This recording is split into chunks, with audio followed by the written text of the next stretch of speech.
Multimillonario ve a una niña sin hogar enseñándole a leer a su hija, y lo que le hizo después sorprendió a todos.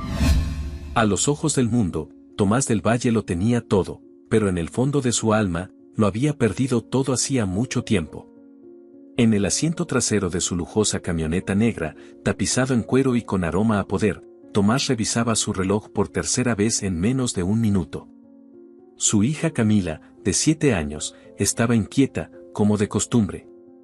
Había insistido en pasar por el parque de la ciudad antes de ir a su clase de equitación, y él, aun con una reunión internacional pendiente por Zoom, accedió. No por amor, sino por culpa.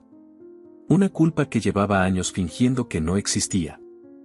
«Papá, ¿puedo irme sola a la resbaladilla?», preguntó Camila, con sus 2 coletas perfectamente peinadas por la niñera.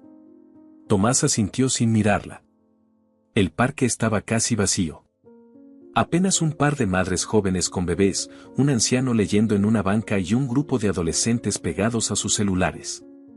Pero a unos metros de la zona de juegos, escondida entre las sombras de los árboles, había una figura que no encajaba con el resto, una niña sentada sobre un cartón, escribiendo con un pedazo de tiza sobre el cemento roto.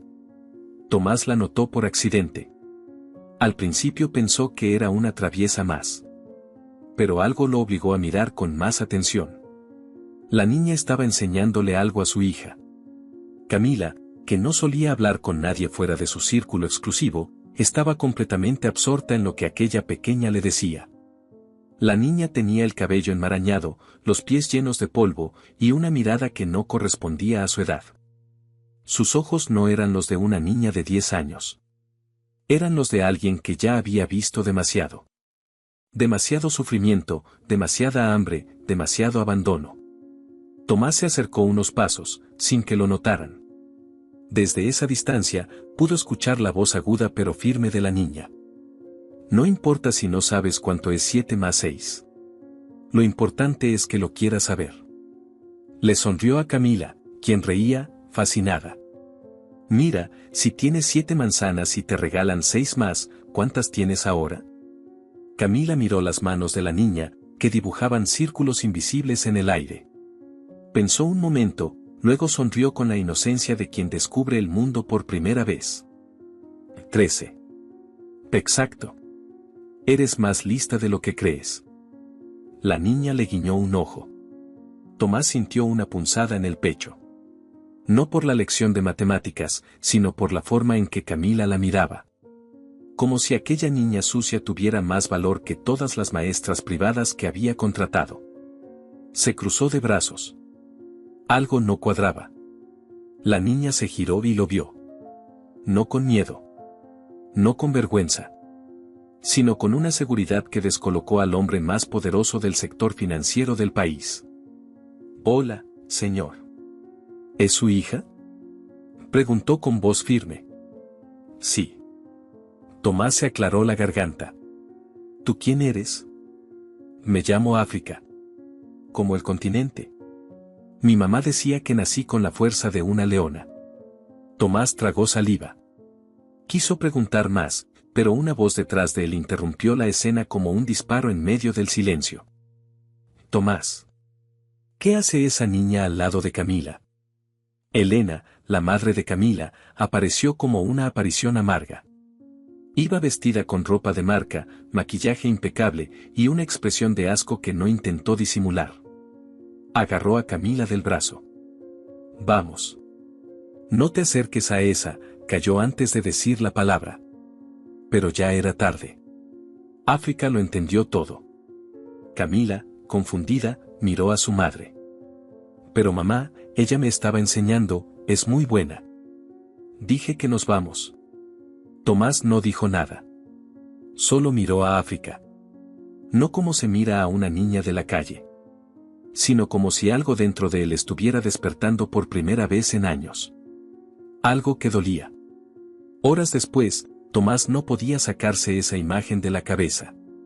La niña descalza, enseñando matemáticas. La seguridad en su voz. La forma en que Camila se había conectado con ella en minutos. Abrió su laptop.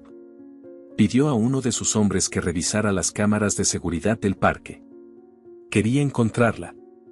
Saber de dónde venía. ¿Qué hacía allí? Mientras tanto, África volvía a su rincón. La caja de cartón entre dos contenedores detrás de una panadería. Tenía un cuaderno viejo, lápices rotos y una pequeña manta. La noche caía, y con ella el frío. Se abrazó las rodillas. Miró al cielo. Y rezó. Diosito, si hoy me escuchas, cuida a Camila. Ella no sabe lo que es tener hambre. En su voz no había rencor. Solo ternura. Como si, incluso desde su miseria, pudiera ver la luz en los demás. Como si no esperara nada, pero aún así creyera. La madrugada trajo lluvia. La caja se empapó. África no se quejó. Se acurrucó en un rincón más seco y tarareó la canción que su madre le cantaba antes de morir. Esa mujer que, según los registros del Estado, nunca había existido. Porque nadie se molesta en documentar a los que viven en la sombra. Tomás soñó con su pasado. Con una mujer de piel morena, sonrisa tímida y ojos llenos de esperanza. Despertó sudando. Recordó un nombre. Un rostro que había borrado por conveniencia. Se levantó, fue a la cocina y sirvió un vaso de whisky. Lo dejó en la mesa. Lo empujó lejos. En su lugar, tomó su teléfono. Quiero saber todo sobre una niña llamada África. Tiene alrededor de 10 años. Frecuenta el parque del centro. Hazlo discretamente. Colgó. Algo le decía que ese nombre no era nuevo. Que su historia no era ajena. El pasado tenía una forma extraña de volver. Y siempre lo hacía cuando uno menos lo esperaba. Al día siguiente, Tomás volvió al parque. Solo. Dejó el coche a una cuadra. Caminó como un desconocido. La vio. Estaba sentada con otros 2 niños, todos ellos más pequeños. Les enseñaba a contar con piedritas. Si uno tiene 4 y le quitan 2, ¿cuántos le quedan? Preguntó ella, con paciencia infinita. Uno de los niños respondió mal. África no se burló. Sonrió. No pasa nada. Así aprendemos. Mi mamá decía que la vida se entiende mejor cuando se comparte, incluso los errores. Tomás se sentó en una banca. No dijo nada. Esperó. 1 hora después, los niños se marcharon. África se quedó sola. Parecía saber que él estaba allí. ¿Volvió a espiarme, señor? Tomás se levantó, sorprendido. No te estoy espiando. Solo, quería hablar contigo. ¿Por qué? Quiero ayudarte. África lo miró con escepticismo. ¿Quiere darme dinero? ¿Ropa? ¿Un techo? No necesito nada de eso. Solo quiero que Camila esté bien. ¿Cómo sabe su nombre? Ella me lo dijo. Yo no pregunté. Solo me habló. Es buena. ¿Dónde vives? África señaló su caja, sin vergüenza. Allí. Pero no se preocupe. No es tan malo como parece. Hay peores lugares. Tomás se sintió diminuto. Por primera vez en años. ¿Y tus padres? Mi mamá murió. Y de mi papá, ni ella sabía quién era. Nunca me mintió. Tomás sintió que el aire le faltaba. La garganta le ardía. Algo en esa frase lo aplastó. ¿Qué hacía tu madre? Limpieza. En casas grandes. Una de ellas era muy lujosa. Tenía una piscina enorme. Me contaba que el dueño nunca le hablaba. Solo le dejaba el pago en un sobre. Nunca le agradeció. Solo la usó. Tomás no podía moverse. No podía hablar. El viento trajo consigo un escalofrío que no tenía nada que ver con el clima. ¿Cómo se llamaba tu madre? Rocío. Y en ese instante, el pasado golpeó como un camión. Ese nombre, esa mujer, él la había conocido. Había compartido su cama. La había ignorado después. Y ella se había ido sin decir nada. ¿Rocío tenía una cicatriz en la muñeca izquierda? África lo miró como si lo estuviera estudiando. Sí. ¿Cómo lo sabe? Tomás retrocedió un paso. Yo la conocí. Hace mucho. África frunció el ceño. ¿Usted fue el que la despidió? Él no respondió. Solo bajó la cabeza. Entonces no quiero su ayuda. África se levantó. Tomás extendió una mano. Espera. Déjame compensarlo. Déjame hacer algo bien por primera vez en mi vida. ¿Por culpa? Preguntó ella, sin miedo. La culpa no alimenta. Ni cura. Ni limpia. Tomás tragó saliva. No. Por ti. África lo miró, como si buscara algo más allá de sus palabras. Luego giró y se marchó. Y él se quedó allí, solo, viendo cómo desaparecía entre los árboles, sin saber que esa niña venía a cambiarlo todo.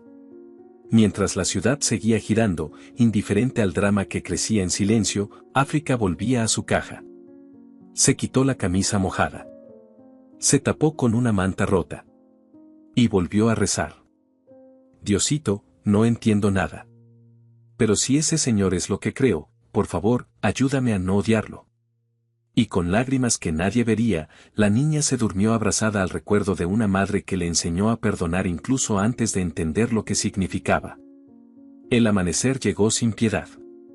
La humedad de la noche seguía impregnada en la caja que servía de refugio a África. Los primeros rayos de luz golpeaban el cartón como cuchillas. Un estornudo la despertó. Le dolía la garganta. No se sorprendió. Era lo normal. Levantarse enferma, con hambre, con frío. Respiró hondo, se frotó los brazos para entrar en calor y sacó su cuaderno. Aún podía escribir antes de que los barrenderos la corrieran. No necesitaba nada más. Solo eso, lápiz, ideas y esperanza. Lo que no sabía era que, al otro lado de la ciudad, en un penthouse de mármol, alguien no había dormido. Tomás del Valle caminaba descalzo sobre el piso helado de su mansión. No era un hombre acostumbrado a la incomodidad, pero aquella noche su mente no le permitió el lujo del descanso. Las palabras de África, la cicatriz de Rocío, el nombre, cada pieza encajaba como si el universo decidiera, de pronto, golpearlo con la verdad. No era cualquier niña. Había nacido del error que él trató de enterrar con dinero, silencio y olvido. Elena lo encontró al amanecer, con la camisa desabotonada y los ojos rojos de tanto pensar. ¿Otra vez sin dormir?, preguntó con tono agrio mientras servía café orgánico en una taza de porcelana. Tengo algo que decirte, respondió él sin rodeos. Voy a traer a una niña a esta casa. ¿Perdón? Se llama África. Vive en la calle. La conociste ayer, en el parque. Elena soltó una risa seca. ¿Esa salvajita? Es más educada que muchos de nuestros invitados, murmuró Tomás, y luego clavó los ojos en los de ella. Quiero que se quede aquí por un tiempo. Solo unos días. ¿Y por qué harías eso? ¿Ahora te dio por adoptar por dioseras? Tiene talento. Inteligencia. Y nadie la protege. ¿Qué te importa? Hay miles de niños así. ¿Por qué ella? Tomás la miró, con una intensidad que no usaba desde que era joven. Porque, hay algo en sus ojos que me persigue. Elena dejó la taza sobre la mesa con un golpe seco. No es nuestra responsabilidad. Ya no me importa lo que es o no es mi responsabilidad. Va a venir. No lo voy a permitir. Tampoco te estoy pidiendo permiso. El silencio que siguió fue más cruel que cualquier grito. Elena lo miró con asco, como si acabara de confesarle una traición. ¿Qué no me estás contando, Tomás? Él no respondió. Dio media vuelta y salió de la cocina. A las 2 horas, su chofer personal estacionó discretamente a media cuadra del callejón donde dormía África. Ella lo vio bajar con un abrigo caro y un portafolio. El hombre se acercó con respeto, pero con firmeza. El señor del parque le pide que lo acompañe. África dudó. Frunció el ceño. ¿Por qué? Quiere hablar con usted. Tiene algo importante que ofrecerle. ¿Es una trampa? No, señorita. No es nada malo. Él solo quiere ayudar. Ella recogió su cuaderno, su manta y su lápiz, y sin decir una palabra, subió al asiento trasero de la camioneta blindada.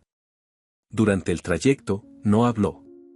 Solo miró por la ventana, como si cada edificio fuera una pista de un rompecabezas que aún no entendía. Cuando llegaron a la mansión, los portones se abrieron con un sonido que parecía más propio de una cárcel que de un hogar. Los jardines estaban perfectamente recortados. Las estatuas blancas, pulidas. Las fuentes, funcionando como si el agua jamás se acabara. El contraste con su mundo era tan grotesco, que África sintió arcadas. No por envidia. Por rabia. Tomás la recibió en la puerta, nervioso como nunca antes. Gracias por venir, dijo, tratando de sonar amable. África no respondió. Quiero que te sientas como en casa. ¿Usted cree que yo no tengo casa? Quiero decir, que puedes quedarte aquí, si quieres. ¿Y por qué querría eso? Para estar segura. Comer. Dormir en una cama de verdad. No te estoy obligando a nada. En ese instante, apareció Camila, corriendo, feliz como si hubiese visto a Papá Noel. África. ¿Viniste? ¿Te vas a quedar? La niña le sonrió, por primera vez en días. Si me invitan, sí. Entonces yo te invito. Camila, intervino Elena, que bajaba por las escaleras vestida de gala. Ve a tu habitación, por favor. Pero mamá. Ahora. La niña se fue sin entender. África se quedó de pie, con la mirada clavada en Elena. No había miedo. Solo frialdad. Tú no me quieres aquí. Exactamente, dijo Elena sin rodeos. Pero mientras él mantenga el control de esta casa, me toca sonreír. No necesitas sonreír. A mí no me importa tu hipocresía. Elena alzó una ceja. ¿Y tú quién te crees que eres? Una niña que aún puede dormir tranquila. ¿Tú puedes? Elena apretó los labios, como si quisiera abofetearla. Pero se contuvo. Ve a ducharte. El olor a calle me está matando. Tomás se interpuso. Ya basta. No. Esto va a terminar mal, Tomás. Tal vez. Pero no voy a abandonarla. ¿Tienes idea del escándalo que esto puede provocar? ¿Y si los medios se enteran? ¿Y si alguien cree que es tú? Cállate. El grito retumbó en las paredes. Elena lo miró como si no lo reconociera. Tú ya no eres el hombre del que me enamoré. Tal vez nunca lo fui. El ambiente era irrespirable. Tomás tomó a África del hombro y la condujo hacia el pasillo. Pasaron junto a cuadros carísimos, vitrinas llenas de trofeos, puertas automatizadas. África lo miraba todo con una mezcla de curiosidad y desprecio. Aquí dormirás, dijo Tomás, abriendo una habitación con vista al jardín. La cama era enorme. Las sábanas, de lino. Las paredes, color lavanda. África dejó su manta sobre la cama. No necesito tanto. No es por necesidad. Es por dignidad. Ella lo miró. ¿Tú crees que esto da dignidad? Tomás no supo qué decir. Horas más tarde, mientras exploraba la casa, África entró en una habitación donde no debía. Un estudio. Estaba oscuro, pero una lámpara de escritorio dejaba ver las fotos colgadas en la pared. Retratos familiares, reuniones empresariales y una imagen antigua, casi oculta detrás de un diploma. Era ella. Su madre. Rocío. Joven, sonriente, al lado de Tomás. No se estaban abrazando. Pero la complicidad en sus miradas hablaba por sí sola. África se quedó paralizada. Sintió como si el piso desapareciera. ¿Qué haces aquí? La voz de Elena la sobresaltó. Vi la puerta abierta.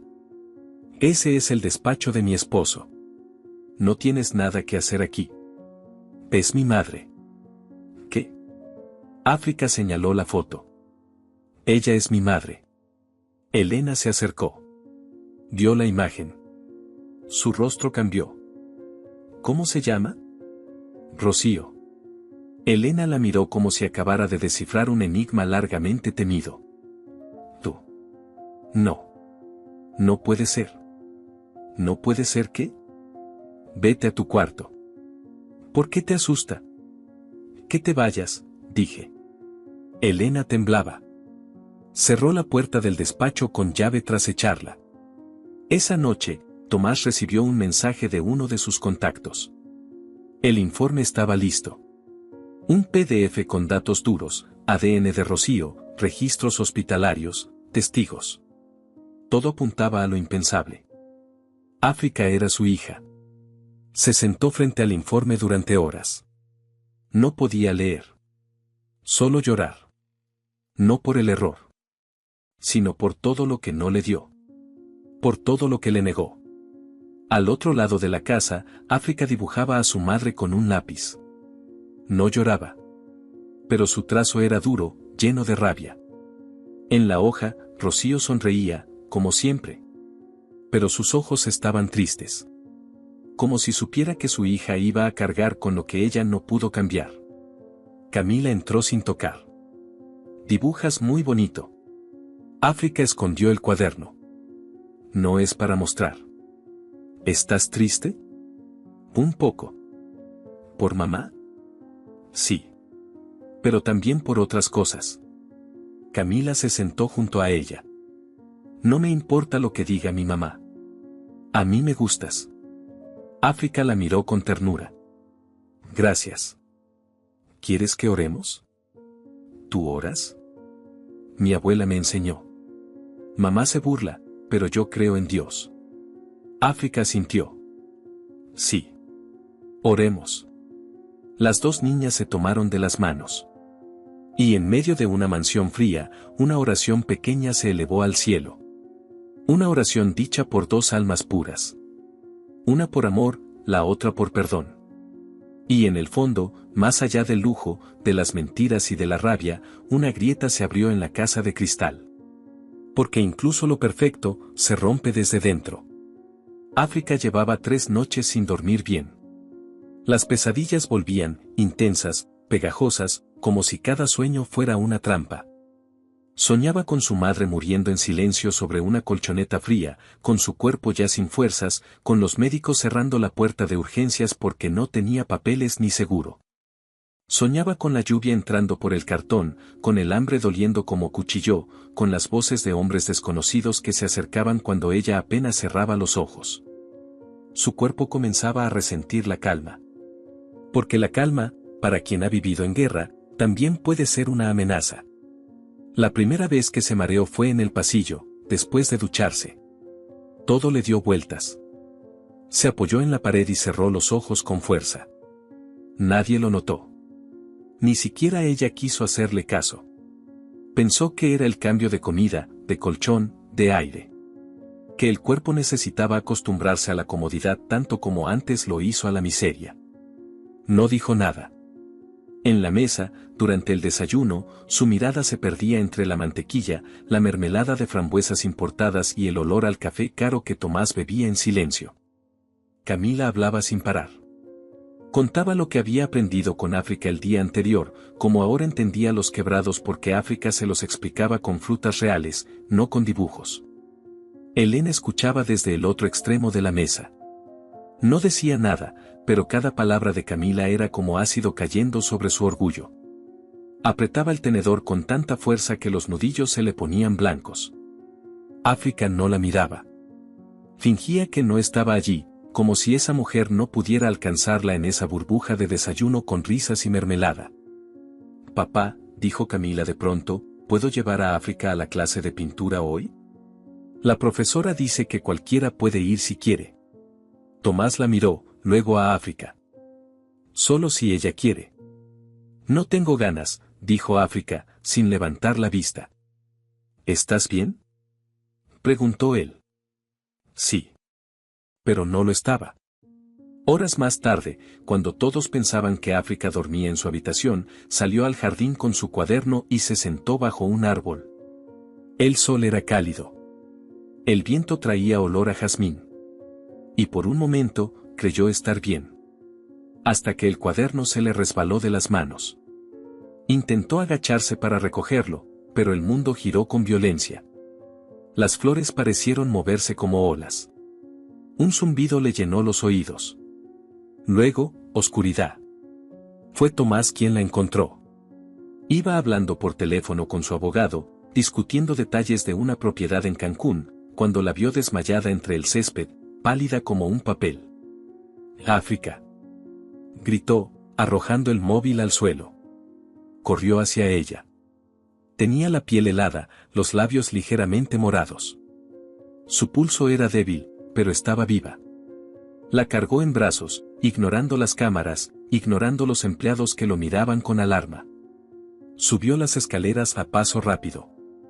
La depositó sobre la cama. «Traigan a un médico, ahora». Elena apareció en la puerta, con el ceño fruncido. «¿Qué pasa?» Se desmayó.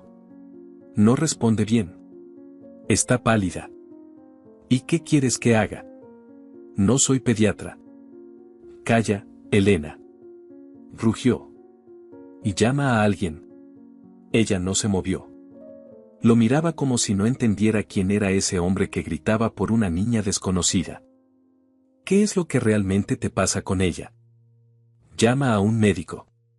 La tensión en la mansión creció como una tormenta contenida. Mientras esperaban al doctor, África recobró la conciencia. Abrió los ojos lentamente. Tomás seguía a su lado. Le sostenía la mano. En sus ojos había una mezcla de angustia, ternura y culpa. «Estoy bien», susurró. «No, no lo estás». «¿Por qué no dijiste nada?» «No quería molestar». «Nunca molestas. Eres importante aquí». Ella lo miró como si no pudiera creerle. «No quiero que me quieran porque doy lástima». Las palabras se clavaron como cuchillas. Tomás cerró los ojos. Tomó aire. «Nadie te tiene lástima. Te queremos porque eres tú». En la puerta, Elena apretaba los dientes. Cerró la puerta sin hacer ruido y bajó las escaleras como una ráfaga. Horas después, contrató a un investigador privado. Se reunió con él en un café, lejos de la casa, lejos de todo. «Quiero saber de dónde viene esa niña», le dijo, mirando alrededor como si temiera ser seguida. «Nombre completo. Hospitales. Escuela, si fue. Y, lo más importante, si tiene algo que ver con mi esposo». El hombre, de aspecto gris y mirada acostumbrada a la mugre humana, asintió sin hablar. Elena deslizó un sobre grueso. El trato estaba hecho. Mientras tanto, en la mansión, África comenzaba a tener nuevos síntomas. Dolores de cabeza. Náuseas. Visión borrosa. Pero se guardaba todo. No quería que la echaran. No quería que pensaran que era débil. Ni que Camila sufriera. Camila notaba cosas. La encontraba llorando sola en el baño. O hablando bajito en la habitación, como si hablara con alguien que ya no estaba. «¿Estás hablando con tu mamá?», le preguntó una noche. África asintió. «A veces la siento cerca. Como si me abrazara. Como si me dijera que no tenga miedo». «¿Y qué miedo tienes?». «Que me muera y nadie lo note». Camila la abrazó con fuerza. «Yo sí lo notaría. Yo sí te lloraría. Mucho». Las dos se quedaron así, en silencio. Dos niñas unidas por una ternura que ni el odio adulto podía romper. El médico llegó al día siguiente. Revisó a África, le tomó muestras, la auscultó. Dijo que podría ser anemia, estrés, desgaste emocional. Le recomendó estudios más profundos. Tomás los autorizó sin preguntar. Elena fingió preocupación. Pero por dentro, hervía. A la par, el investigador le entregó el informe. Detallado, crudo, directo. Rocío fue empleada doméstica de los del Valle hace 11 años. Trabajó durante 6 meses. Luego desapareció. Según registros de salud, tuvo una hija. No hay padre registrado. No hay familia. Solo una dirección antigua y una carta médica que indica que murió hace 1 año de cáncer avanzado. Elena tragó saliva. ¿Y el ADN? Consigo uno falso. Que diga lo que usted quiera. Hazlo. ¿Negativo? Sí. Quiero que ese papel diga que no hay relación con Tomás. Quiero sacarla de esa casa antes de que lo destruya todo. África, ajena a los planes de Elena, volvía a soñar con su madre. Cada noche la veía más nítida. La escuchaba decirle que todo saldría bien. Que no tenía que tener miedo. Que Dios no la abandonaba. Tomás, por su parte, empezó a tener recuerdos. Rocío trayendo el café. Sonriéndole tímida. Un beso robado en la cocina. Una noche que se repitió 3 veces, hasta que Elena sospechó y la despidió sin motivo. Recordó cómo ella lloraba en silencio mientras recogía sus cosas. Y él, cobarde, no dijo nada. No la defendió. No la buscó. No le preguntó si estaba bien. Cerró la puerta. La olvidó. Hasta ahora. Esa noche, se acercó al cuarto de África. Estaba dormida, con el rostro pálido y el cuerpo cubierto con una manta delgada. En su mesita, el dibujo de Rocío, con palabras escritas al pie. Perdono lo que no entendí. Perdono lo que no fue amor. Perdono, porque ella me enseñó a hacerlo. Tomás se quedó allí, mirándola. Con una mano temblorosa, acarició el borde de la hoja. Luego salió, y en su despacho, lloró por primera vez en 20 años. Al día siguiente, Elena le entregó el documento falsificado. Aquí tienes. ¿Lo pediste, no? ADN negativo. No es tu hija. Puedes dormir tranquilo. Tomás lo tomó. Lo leyó. Su cuerpo se tensó. Yo no pedí esto. No me mientas. ¿O es que quieres que todos piensen que tienes una hija bastarda? ¿Qué clase de ser humano eres? Uno que no quiere ver su apellido en las portadas por un escándalo con una niña de la calle. Ella no es de la calle. No más. No es nuestra hija, Tomás. ¿Y si sí lo fuera? Elena palideció. ¿Tienes dudas? Él no respondió. La tensión volvió a encender la casa. Los empleados lo notaban. El silencio se volvió norma. África notaba que algo se cosía, pero no preguntaba. Solo escribía. Dibujaba. Rezaba. Hasta que una mañana, frente al espejo, notó que su piel tenía manchas que antes no estaban. Y que al sonreír, un diente se movía. Y supo. Algo dentro de ella se estaba rompiendo. Algo invisible. Algo que nadie podía ver. Y que, tal vez, no tuviera cura. África se quedó mirando su reflejo con una calma extraña, como si el dolor ya no la sorprendiera. Como si su cuerpo estuviera cumpliendo una condena que llevaba escrita desde que nació. Tocó su mejilla, luego el diente flojo, y finalmente bajó la mirada al suelo. No gritó. No lloró. Solo se sentó en el borde de la bañera, abrazando sus rodillas, y susurró una oración que solo Dios y las paredes escucharon. No quiero morir antes de que me quieran de verdad. Mientras tanto, en el despacho de la mansión, Elena aguardaba sentada frente a Tomás con un sobre en la mano. Su cara estaba tensa, dura, sin una pizca de piedad. La rabia no la dejaba pensar con claridad, y el miedo la empujaba al abismo. No era solo el escándalo, era el terror de perder el control. De perderlo a él. Tomás la observó, cansado. Sabía que ese silencio era el prólogo de una batalla. ¿Qué traes ahí? Elena deslizó el sobre por la mesa como si fuese un arma cargada.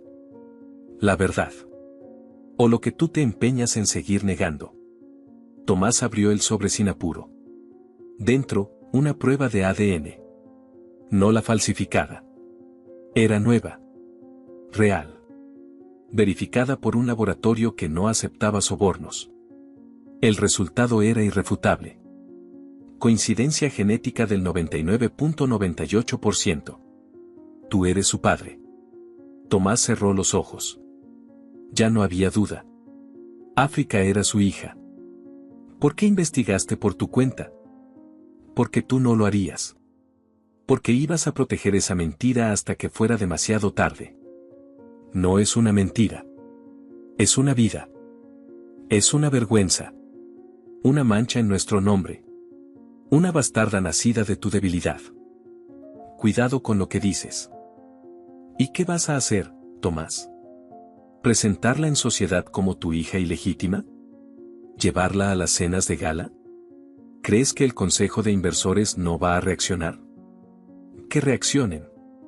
No me importa. Ah, ¿no? ¿No te importa perder millones? ¿Que nuestra hija comparta su herencia con una mendiga? Nuestra hija ya comparte su corazón con ella. Lo que tú no puedes entender. Tú la engañas. Le haces creer que tiene un lugar aquí. Pero en el fondo, sabes que esa niña no debía haber nacido. Tomás golpeó la mesa con el puño cerrado. El sonido fue seco. Violento. No vuelvas a decir eso. ¿Y qué vas a hacer? ¿Expulsarme de mi propia casa? ¿Por ella? Tomás se levantó. Tenía la cara desencajada. Ella es mi hija. Y no voy a fallarle como lo hice con su madre. Elena lo miró como si no lo reconociera. Y quizá no lo hacía. Entonces elige. Ya elegí. En el pasillo, África lo había escuchado todo. No por curiosidad. No por intención. Había salido de su cuarto buscando agua. Y escuchó las voces. La discusión. La confesión. Y supo. Sintió como el piso desaparecía bajo sus pies. Como su corazón se aceleraba hasta dolerle. Como el aire se volvía espeso. No sabía si llorar o gritar. Pero no hizo ninguna de las dos cosas. Solo dio media vuelta, tomó su cuaderno, una chaqueta, y se fue por la puerta trasera sin hacer ruido. Camila la vio pasar desde la escalera. ¿A dónde vas? No preguntes. Cuida de tu papá. África, la niña corrió tras ella, pero la otra ya había salido al jardín. Corrió por las calles sin rumbo, sin mirar atrás. Como si huir pudiera borrar lo que había escuchado. Como si alejarse pudiera hacerla menos hija de alguien que no la quiso. Caminó durante horas hasta llegar al cementerio. Cruzó entre lápidas, buscando la que ya conocía. Allí estaba, bajo un árbol sin hojas, cubierta de polvo y hojas secas. Rocío García. Nada más. Ni flores. Ni epitafio. Solo el nombre grabado en piedra. África se sentó frente a la tumba y apoyó la cabeza sobre sus rodillas. El cielo se oscurecía. La ciudad comenzaba a encender sus luces. Pero ella no se movía. Como si esperara una respuesta que no llegaba. Como si necesitara sentir que alguien aún la escuchaba. Mamá, me mentiste. Dijiste que mi papá era un ángel. Que se fue porque no podía quedarse. Que me cuidaba desde lejos. Pero no era un ángel. Solo era cobarde. Y luego, en voz más baja. ¿Por qué nací, mamá? Si nadie me quiere de verdad, ¿para qué vine al mundo? Lloró sin hacer ruido. Con los dientes apretados. Con los ojos vacíos. Lloró como solo lloran los niños que han crecido demasiado rápido. Y se quedó dormida allí, abrazada a su mochila, entre lápidas ajenas. En la mansión, el caos reinaba.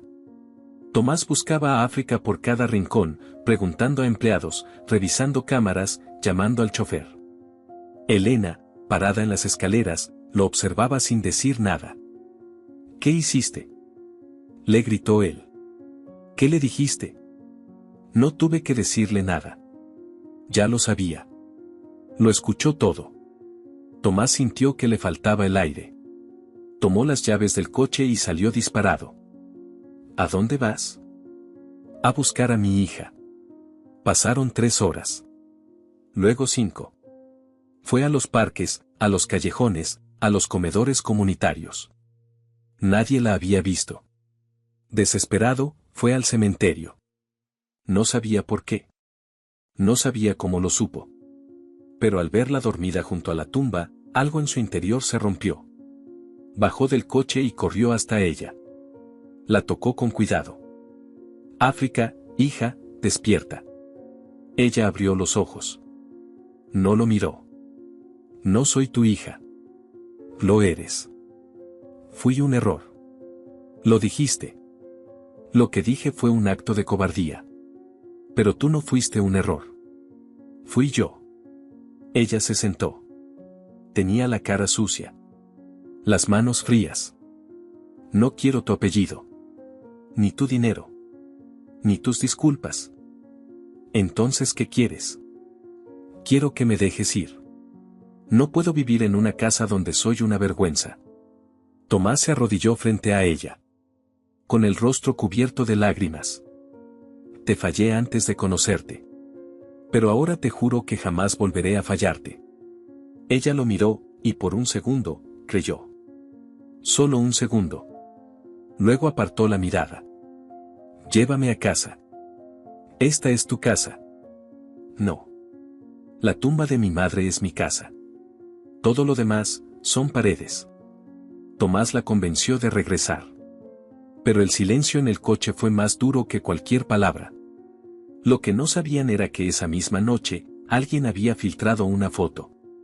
Una imagen de Tomás del Valle, el millonario intocable, abrazando a una niña sucia en un cementerio. Y la leyenda, la hija bastarda del imperio financiero. En cuestión de horas, los medios estallaron.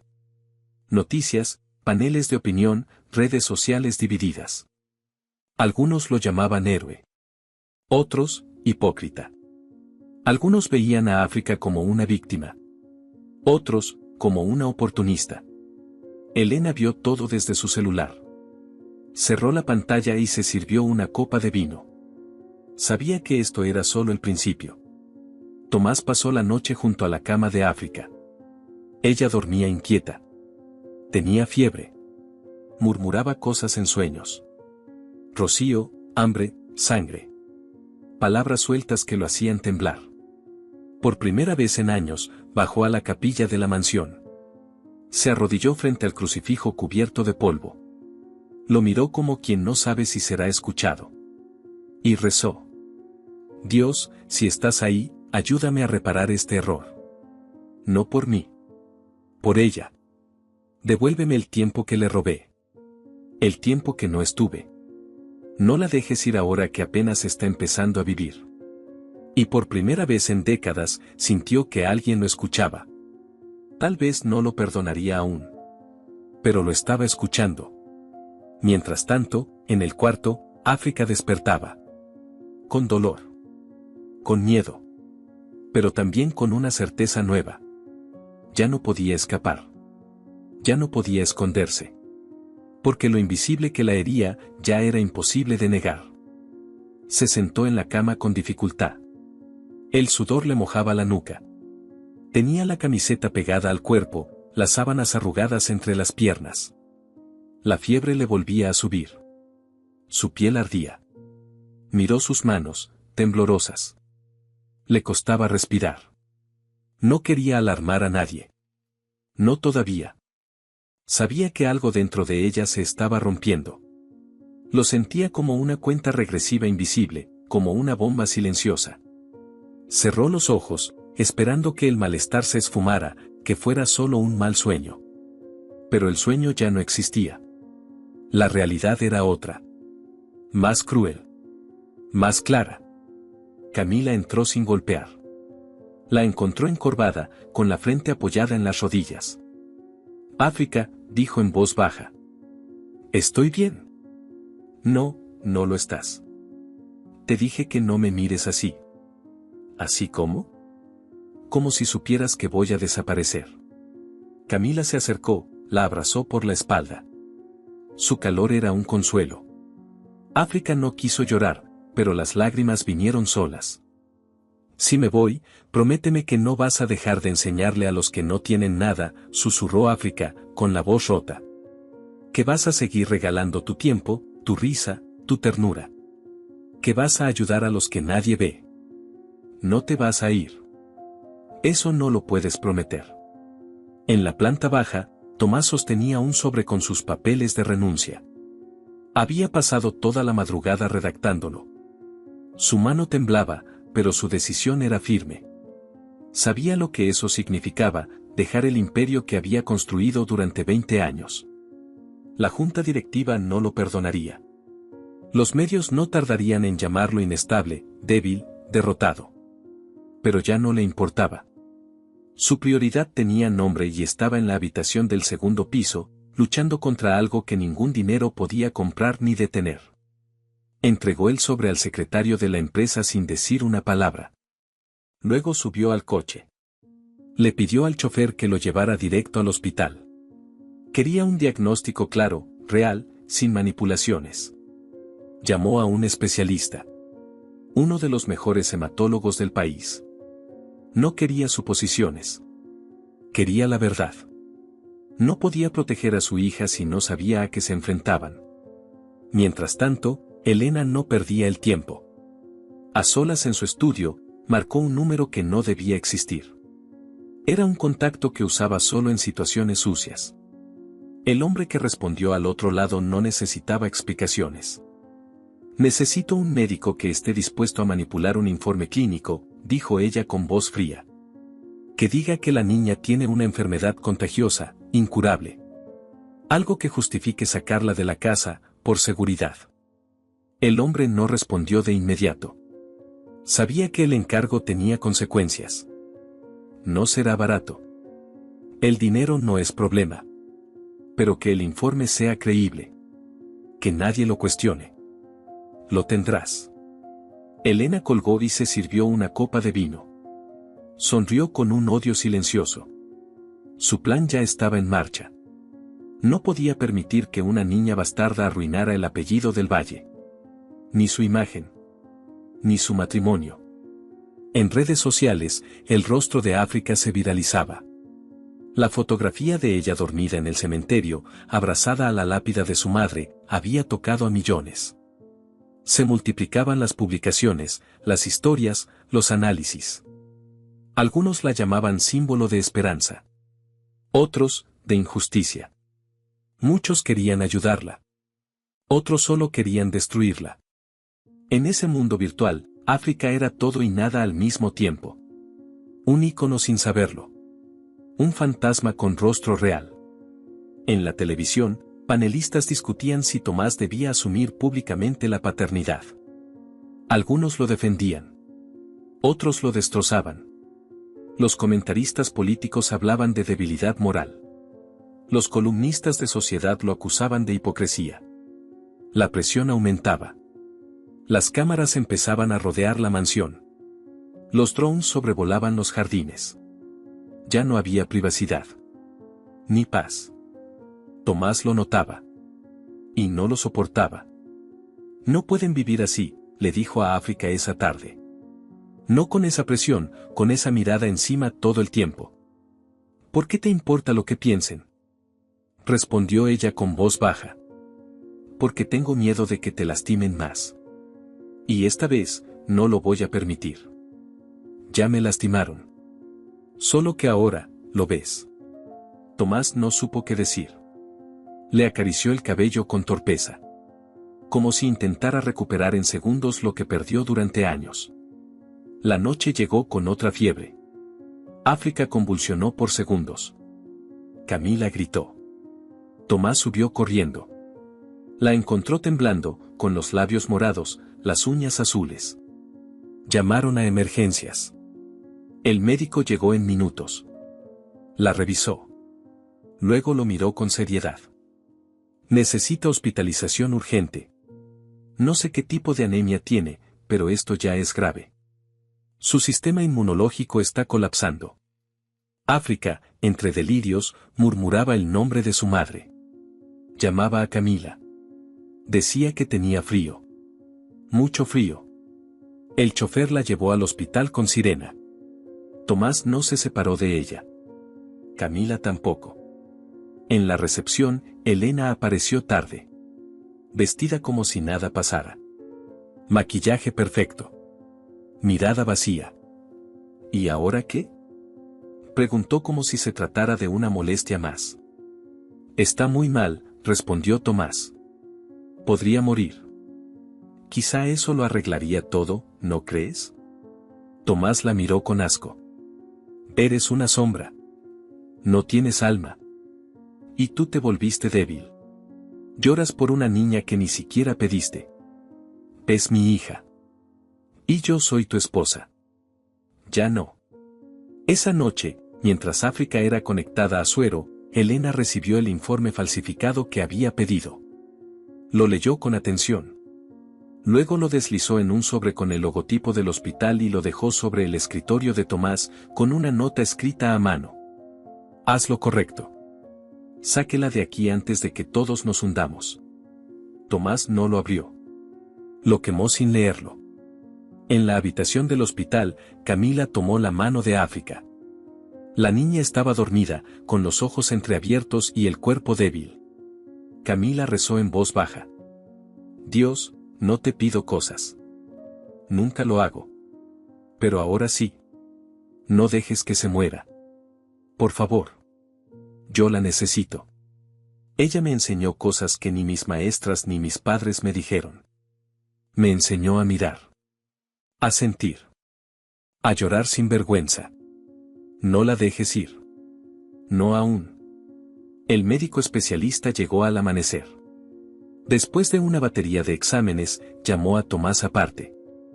La niña tiene una forma avanzada de anemia aplásica. Es grave. Muy grave. Su médula no produce suficientes células sanguíneas. Podría ser producto de años de malnutrición y exposición a químicos en la calle. ¿Se puede curar? Con un trasplante de médula. Pero es muy difícil encontrar un donante compatible. Y aunque lo encontremos, no todos sobreviven al procedimiento. Tomás se quedó en silencio. Se pasó la mano por la cara. Respiró hondo. Entonces, tiene una oportunidad. Sí. Pero hay que actuar rápido. Y con fe. En la habitación, África despertó. Lo primero que vio fue a Camila dormida a su lado, con la cabeza apoyada en la cama. Luego a Tomás, sentado frente a ella, con los ojos enrojecidos. ¿Qué pasa?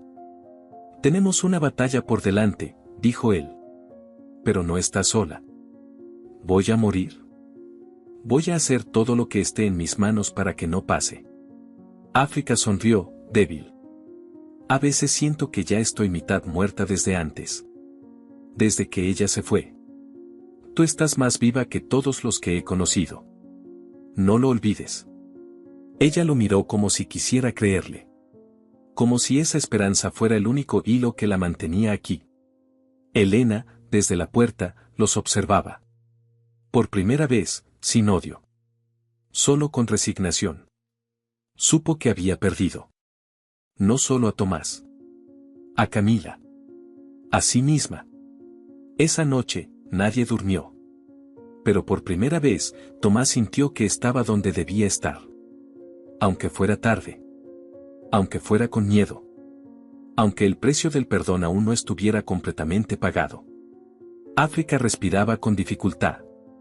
El sonido de las máquinas que la mantenían estable llenaba la habitación del hospital con un ritmo mecánico y cruel. Cada pitido, cada zumbido, cada respiración artificial recordaba a todos que la vida pendía de un hilo. La fiebre no cedía. Su cuerpo estaba al límite. La anemia aplásica había progresado con una velocidad aterradora. Los médicos se miraban entre ellos sin saber qué más hacer. Habían agotado las opciones. El trasplante de médula, su única esperanza, no tenía donantes compatibles registrados. Y el tiempo corría como una sentencia sin clemencia. Camila no se movía del lado de su hermana. Dormía sobre la cama, con la cabeza junto al brazo de África. De vez en cuando, la abrazaba en sueños, como si intentara protegerla de algo que ni el amor podía detener. Tomás, por su parte, se había transformado. Su rostro mostraba el desgaste de los días sin dormir, de las decisiones difíciles, del peso de las culpas antiguas. No salía del hospital. No contestaba llamadas. No firmaba contratos. Solo estaba allí, esperando. En silencio. Afuera, los medios continuaban haciendo su espectáculo. Las cámaras apuntaban a cada movimiento. Periodistas buscaban declaraciones. Algunos hablaban de escándalo familiar. Otros, de redención. Pero nadie conocía la verdad. Nadie sabía lo que se sentía ver a una hija inconsciente, sabiendo que, en parte, esa lucha era consecuencia directa de años de abandono. En medio del caos mediático, algo inesperado comenzó a suceder. Una docena de niños, con ropa desgastada y mochilas remendadas, apareció frente a la entrada del hospital. Traían velas, carteles hechos a mano y dibujos de África. Algunos lloraban. Otros cantaban. Todos estaban allí por ella. Una enfermera se acercó, curiosa. ¿Quiénes son ustedes? Uno de los niños, de no más de 8 años, levantó la vista. Somos de la escuela de cartón. África nos enseñaba en el parque. Otro niño, mayor, tomó la palabra. Nos enseñó a leer, a no tener miedo, a creer que éramos valiosos. Aunque nadie más lo creyera. La noticia se esparció en minutos. En menos de una hora, la calle estaba llena de pequeños rostros iluminados por velas. Cantaban canciones. Rezaban. Algunos leían fragmentos de sus libretas, textos que África les había ayudado a escribir. Todo el hospital escuchaba en silencio. Desde la ventana de la habitación, Camila vio el resplandor. Se asomó. Y al ver a tantos niños que amaban a su hermana, entendió que África ya no era solo de ellos. Era del mundo. Era esperanza en estado puro. Tomás bajó. Caminó entre la multitud. Los niños lo miraban con respeto. Algunos lo saludaban con timidez. Otros solo le ofrecían una flor, una carta. Uno de ellos, muy pequeño, le dijo: Gracias por cuidarla. No la deje morir. Y esa frase, dicha con la voz rota de un niño pobre, se le clavó en el alma. Horas después, Tomás firmó los documentos que formalizaban una de las decisiones más importantes de su vida: donaría la mitad de su fortuna a fundaciones que protegieran a niños en situación de calle, a orfanatos y a clínicas públicas para familias sin recursos. Todo a nombre de su hija. De África. No quiero que nadie más tenga que mendigar atención médica, dijo en una pequeña rueda de prensa improvisada. Yo tengo recursos.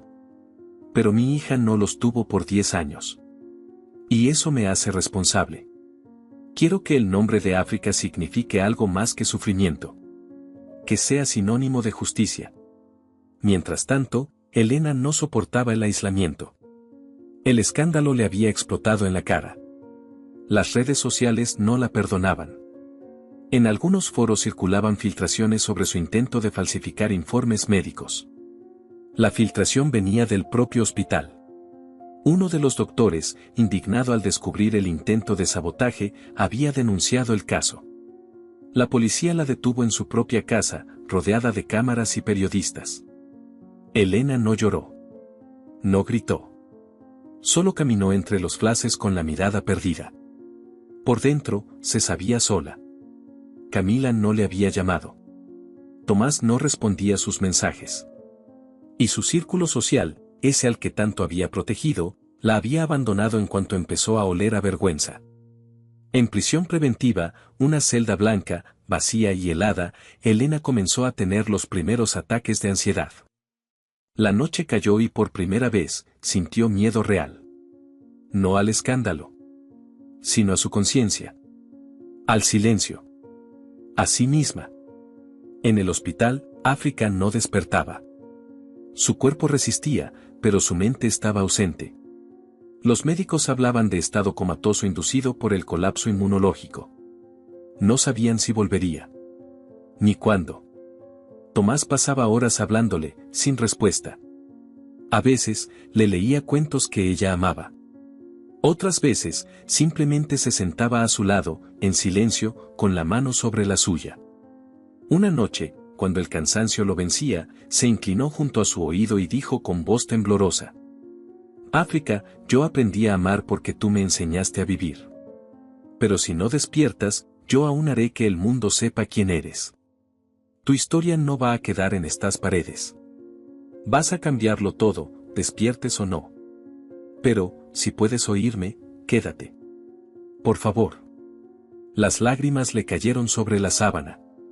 Y por un momento, creyó que ella apretaba su mano.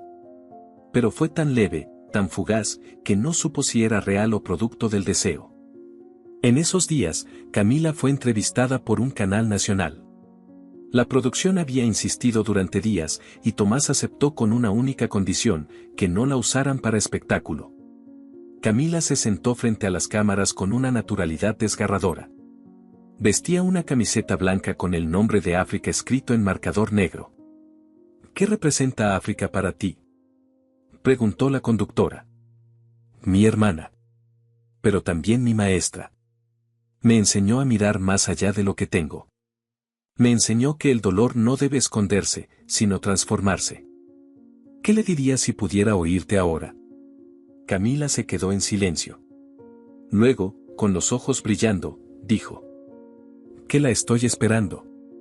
Que el mundo la está esperando. Y que no se le ocurra rendirse. La entrevista fue vista por millones. Las redes sociales estallaron. Hashtags con su nombre se volvieron tendencia. Influencers, artistas y figuras públicas compartieron mensajes de apoyo. Y entre todo el ruido, algo poderoso empezó a surgir: un movimiento. No una moda. Una causa. Tomás lo notó. África había tocado algo profundo en la sociedad. Una verdad incómoda. Que los niños invisibles también existen.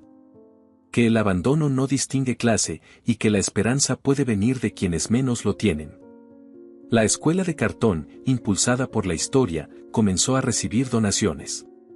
Voluntarios, materiales, incluso propuestas para convertirla en una escuela formal, legal, con aulas y maestros. Todo en nombre de la niña en coma que enseñaba con piedras y cajas de cartón. Los días pasaban. África seguía inconsciente. Pero su impacto crecía como una ola imparable. Una noche, Tomás se quedó solo en la habitación. Se arrodilló junto a la cama. Apoyó la cabeza en el colchón. Dios, ya no sé qué pedirte. Solo, si decides llevártela, que no sufra. Pero si hay una mínima posibilidad, no la sueltes todavía.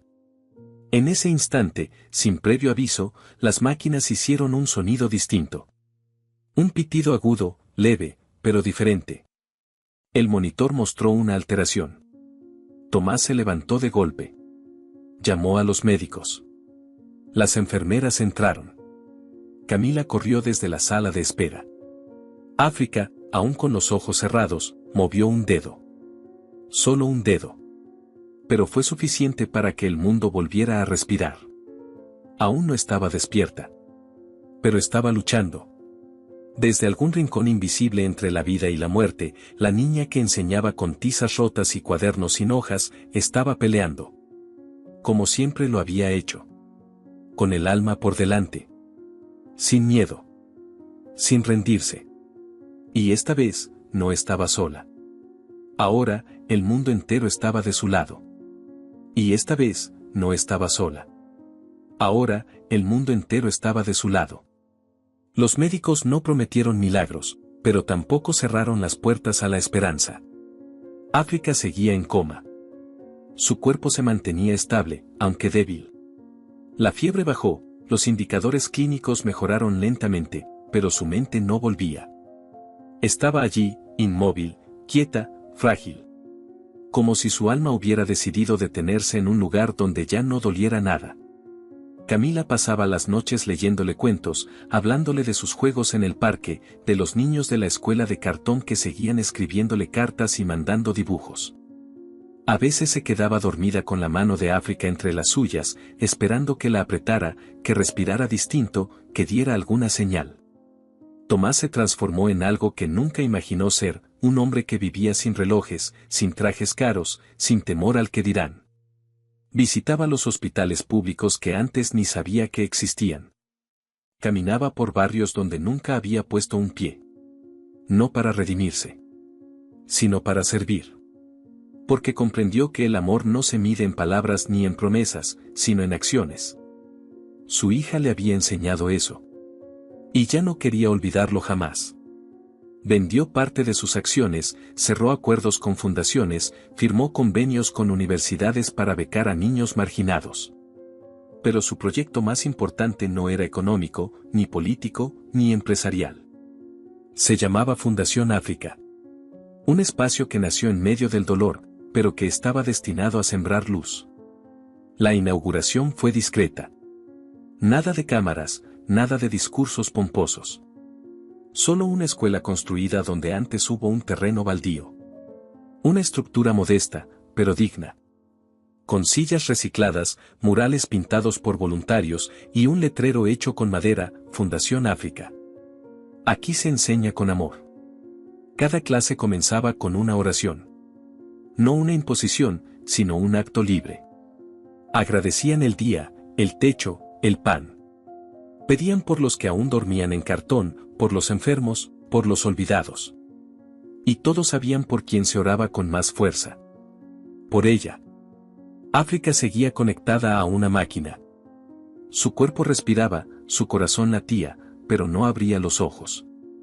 Algunos decían que era un milagro que siguiera viva. Otros, que ya no volvería. Pero nadie se atrevía a apagar la fe. Porque si algo había dejado a África en ese mundo, era la idea de que lo imposible podía suceder si se hacía con amor. Camila encontró, entre los cuadernos de su hermana, una hoja doblada en 4. Era un dibujo. África y su madre sentadas en una banca, rodeadas de niños, con libros y frutas. Y abajo, una frase escrita con lápiz gastado. Gracias por el amor que me diste, aunque fue tarde. La niña no pudo contener las lágrimas. La frase le partió el alma. Fue corriendo a mostrarla a su padre. Tomás la sostuvo entre sus manos como si tuviera oro puro. Ella no necesitaba grandes cosas, dijo Camila entre sollozos. Solo amor. Solo que alguien se quedara. Que no se fuera como todos. Tomás la abrazó sin decir nada. Porque no había palabras que pudieran limpiar los años perdidos. Afuera, la fundación comenzaba a llenarse. Llegaban niños de todas partes. Algunos sin zapatos. Otros con miedo. Muchos sin saber leer. Pero todos traían algo en común, hambre de ser vistos, de ser escuchados, de no volver a ser invisibles. Camila, con solo 8 años, se convirtió en guía de uno de los grupos. Enseñaba con una ternura que no aprendió en ninguna escuela. Usaba piedras, frutas, canciones. Tal como África lo hacía. Una mañana, mientras explicaba una suma, un niño de 6 años le preguntó: ¿por qué haces esto? Ella lo miró con una sonrisa suave. Porque la vida se entiende mejor cuando se comparte. El niño no entendió del todo. Pero sonrió. Y ese gesto, esa risa tímida, fue suficiente. Tomás observaba desde lejos. Ya no se sentía fuera de lugar en esos barrios. Ya no lo intimidaba la pobreza. Aprendió a saludar con la mano sucia. A sentarse en banquetas sin preocuparse por su ropa. A escuchar sin interrumpir. Ya no era el millonario que huía de su pasado. Ahora era un padre que reconocía su origen en los ojos de los niños abandonados. Una tarde, recibió la visita del médico de África. Le llevó los resultados de un nuevo estudio. Nada había cambiado. Estaba estable, sí. Pero seguía sin mostrar respuesta neurológica. Tomás se sentó al borde de su cama. Tomó la mano de su hija. Le habló como siempre. Tal vez no vuelvas a abrir los ojos. Tal vez no escuches nada. Pero yo voy a seguir aquí. Y mientras vivas, cada día será tuyo. Cada niño que reciba ayuda, cada aula que se construya, cada libro que se regale, será tu voz. Porque tú hablaste con el alma, África. Y las almas no se apagan. Esa noche, en la fundación, hubo una actividad especial. Encendieron velas, pusieron una foto de África rodeada de flores, y cada niño escribió una carta. Algunas eran simples, gracias por enseñarme. Otras más crudas, yo también dormí en una caja. También me dejaron solo. Pero en todas había verdad. Porque nadie mentía cuando escribía para ella. Camila leyó algunas cartas en voz alta. Al terminar, dijo con los ojos brillantes: mi hermana no habla. Pero aún así, es la que más nos enseñó a todos. Al día siguiente, la fundación recibió una donación anónima de una mujer mayor. Acompañada, venía una nota: yo no creía en nada. Hasta que vi a esa niña amar sin pedir nada a cambio. Hoy creo. Gracias por devolverme la fe. Tomás guardó esa nota como un tesoro. Entendió que el legado de África no estaba en su sangre, ni en su apellido, ni en las paredes del hospital. Estaba en las semillas que había sembrado, una por una, en corazones que jamás habían sido regados con amor. La prensa seguía de lejos. Habían perdido interés cuando comprendieron que no habría escándalo, ni traición, ni espectáculo. Lo que quedaba era demasiado humano. Demasiado real. Y eso no vendía titulares. Pero el pueblo no olvidó. Ni los niños. Ni los maestros que se sumaron. Ni los voluntarios que pintaron las paredes con los rostros de aquellos que alguna vez vivieron bajo el cemento. Una de las últimas decisiones de Tomás fue cerrar su cuenta bancaria personal. Se quedó con lo justo. Todo lo demás fue convertido en becas, comedores, medicinas. Se despojó del lujo como quien se quita una piel falsa. Y respiró por fin. Volvía cada tarde al hospital. Y aunque ella no despertaba, él seguía leyéndole. Un poema. Una historia. O simplemente le hablaba de lo que hacían en la fundación. Hoy un niño dibujó una casa, le contaba. Me dijo que era tu casa. Pero que ahora todos vivían allí. Que la hiciste grande para que nadie durmiera afuera. Y sonreía. Porque la imagen era tan clara como verdadera. Pasaron semanas. Luego meses. África seguía allí. En silencio. Pero viva. Camila creció rodeada de historias que antes no existían para ella. Historias de abandono, de lucha, de pequeñas victorias. Se volvió fuerte. Valiente. Sabia. No por genética, sino por experiencia. Tomás la miraba y reconocía en ella el corazón de África. Un corazón que no necesitó gritar para ser escuchado. Ni moverse para avanzar. Solo amó. Y eso bastó. Una tarde, mientras el sol caía, Camila caminaba por una calle de tierra. Llevaba un cuaderno y una bolsa con frutas. Se sentó junto a un niño descalzo que dibujaba en la arena. ¿Sabes contar?, le preguntó. No. ¿Quieres aprender? El niño asintió. Camila le mostró las frutas. Si tienes 3 manzanas, y alguien te regala 2 más, ¿cuántas tienes? El niño pensó. Luego sonrió. 5. Ella lo miró, feliz. Exacto. Y luego le dijo lo mismo que una vez escuchó bajo un árbol, en un parque olvidado. La vida se entiende mejor cuando se comparte. A lo lejos, Tomás la observaba. Cerró los ojos. Respiró hondo. Y supo que ya no temía al futuro. Porque el amor que África había dejado no iba a desaparecer. Estaba multiplicándose. En una sala blanca, silenciosa, una niña dormía. Su cuerpo seguía inmóvil. Pero en las paredes, había cartas, dibujos, fotos. Todo hablaba de ella. Todo era ella. Aunque no despertara, su voz seguía viva. El narrador concluyó. A veces, los ángeles no tienen alas. Tienen hambre, frío, y una sonrisa que lo cambia todo.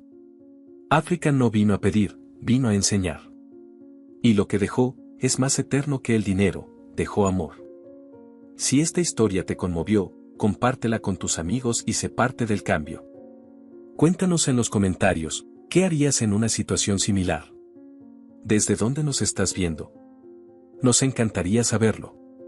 Muchas personas están pasando por situaciones parecidas. Esperamos que la voz de África viva en tu corazón. No olvides darle me gusta, suscribirte al canal y compartir con tus amigos y familiares como muestra de apoyo. Eso nos motiva a seguir trayendo relatos emocionantes todos los días. No te pierdas la próxima historia sorprendente que está a punto de aparecer en tu pantalla. Haz clic en los enlaces que están apareciendo ahora mismo. Tenemos una selección exclusiva de historias cautivadoras y entretenimiento garantizado especialmente para ti. Nos vemos en el próximo video. Un abrazo.